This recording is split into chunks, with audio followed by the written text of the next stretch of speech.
ইল্লাল্লাহু মুহাম্মাদুর রাসূলুল্লাহ।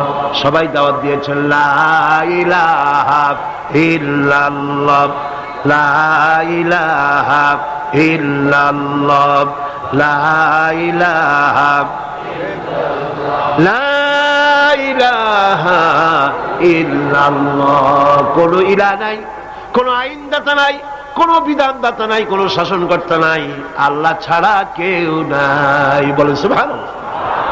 আল্লাহ এক এবং একক, তিনি সব সৃষ্টি করেছেন।